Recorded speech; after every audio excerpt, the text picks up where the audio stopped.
آخری چیز ہے، اس کے بعد بھی اگر آنکھ نہیں کھلتی کسی انسان کی تو میں نہیں سمجھتا کہ وہ اپنے گرد اس نے جو یہ فلا تزکوا انفسکم، اس نے جو اپنے گرد تزکیہ نفس کا ایک مصنوعی حالہ بنا لیا ہے، کبھی بھی وہ اس حالے سے نکل سکے گا اگر اس حدیث سے بھی آنکھ نہ کھلی۔ اور وہ حدیث کیا ہے؟ مولانا اشرف علی تھانوی نے اس کو اپنے جو خطبات جمعہ ہیں ان میں نقل کیا ہے، بیہقی کی روایت ہے۔ اوحى اللہ عز وجل الى جبرائیل علیہ الصلوۃ والسلام ان اقلب مدینۃ کذا وکذا باہلھا، اللہ نے حکم دیا حضرت جبرائیل کو فلاں فلاں بستیوں کو الٹ دو اس کے رہنے والوں سمیت۔ قال فقال، حضور نے فرمایا، اس پر حضرت جبرائیل نے عرض کیا بارگاہ خداوندی میں، ان فیہا عبدک فلانا لم یعصک طرفۃ عین، پروردگار اس بستی کو الٹ دوں، اس میں تو تیرا فلاں بندہ بھی ہے جس نے کبھی پلک جھپکنے جتنی دیر بھی معصیت میں بسر نہیں کی۔ اب آپ اندازہ کیجئے، یہ جو ہے نا اپنے آپ کو رگڑنا اور مانجنا اور پوری زندگی رگڑنے میں اور مانجنے میں لگا دینا، ہم بعض بزرگوں کے تذکرے میں سنتے ہیں اتنے اللہ والے تھے، اتنے اللہ والے تھے کہ ان کا گھوڑا بھی کوئی مشکوک دانہ نہیں کھاتا تھا، اور وہ خود جو ہے وہ انگریز کی عدالت میں بیٹھے ہوئے اور انگریز کی نوکری کر رہے تھے، طاغوت کی چاکری کر رہے ہیں، انگریز کی ملازمت کر رہے ہیں، انگریز کے قانون کی تنفیذ کے اندر اعلی کار بن رہے ہیں،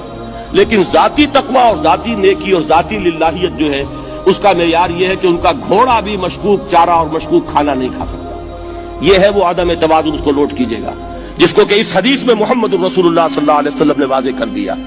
کہ حضرت جبرائیل عرض کرتے ہیں کہ اللہ فلاں بستی کو الٹ دوں،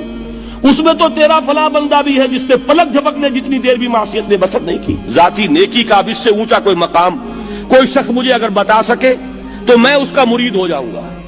اس سے اونچا کوئی مقام ہوگا کہ آنکھ جھپکنے جتنی دیر بھی کسی نے معصیت میں بسر نہیں کی،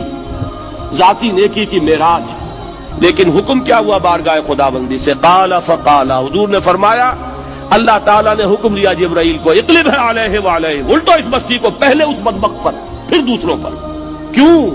فإن وجہہ لم یتمعر فی ساعۃ قط، اس لیے کہ اس کا چہرہ کبھی میری غیرت میں سرخ نہیں ہوا، اس چہرے کا رنگ نہیں بدلا۔ بے غیرت انسان، بدیاں پھیلتی رہیں، میرے دین کو روندا جاتا رہا، میری شریعت کی دھجیاں بگڑتی رہیں، عوامر کا مذاق اڑایا جاتا رہا، نواہی کے لیے دنیا کے اندر جن چیزوں سے میں نے روکا اس کے لیے فلسفے تراشے گئے، اور یہ لگا رہا مست رکھو ذکر و فکر صبح گاہی میں اسے، یہ سوائے ذاتی اپنے اس اصلاح کے اور ذاتی تقوی کے اور ذاتی نیکی کے اور ذاتی عبادت گزاری کے یہ میدان میں نہیں آیا، اس کا خون نہیں کھولا کبھی، اس کے چہرے کا رنگ متغیر نہیں ہوا، لہذا یہ دوہرا مجرم ہے۔ یہ ہے وہ تصور جو یہاں پر نوٹ کیجئے۔ ہاں، اس کے یہ معنی بھی نہیں ہے کہ نماز بھی نہیں پڑھ رہے، روزہ بھی نہیں رکھ رہے، اقامت دین کے کارکن ہیں، فرض نماز آ گئی ہے وہ چلی جا رہی ہے، جماعت کا کوئی اہتمام نہیں ہے۔ اب یہ دو انتہائیں ہیں، ایک انتہا یہ کہ وہ تزکیہ نفس جو ہے اسی میں وہ رگڑنے اور مانجنے کا عمل جاری ہے، ایک یہ کہ اس کا سرے سے کوئی تعلق ہی نہیں، اپنی ذات سے بحث ہی نہیں۔ وہ کیفیت وہ ہو گئی ہے جو یہود کی آئی ہے قرآن مجید میں کہ تامرون الناس بالبر وتنسون انفسکم وانتم تتلون الکتاب، کیا تم لوگوں کو نیکی کا حکم دیتے اور اپنے آپ کو بھول جاتے ہو؟ یہ دوسری انتہا ہے۔ پھر وہی بات عرض کروں گا، وہی بال سے زیادہ باریک اور تلوار کی دھار سے زیادہ تیز راستہ ہے جس پہ چلنا ہوگا کہ نہ یہ ہو کہ وہ مبالغہ ہو رہا ہو، اپنی ذاتی اصلاح میں تو مبالغہ کی حد تک آگے جا رہے ہیں، اور دوسرے یہ کہ اپنے دین کی تبلیغ و اشاعت، اقامت دین کی جد و جہد، اس کا کھانا ہی نہیں کھولا زندگی میں، وہ کھاتا ہی نہیں کھلا ہے۔ یہ ایک انتہا ہے۔ دوسری انتہا یہ ہے کہ انسان یہ سمجھے اپنے آپ کو کہ میں تو مجاہد فی سبیل اللہ اور دین کا کارکن اور دین کا میں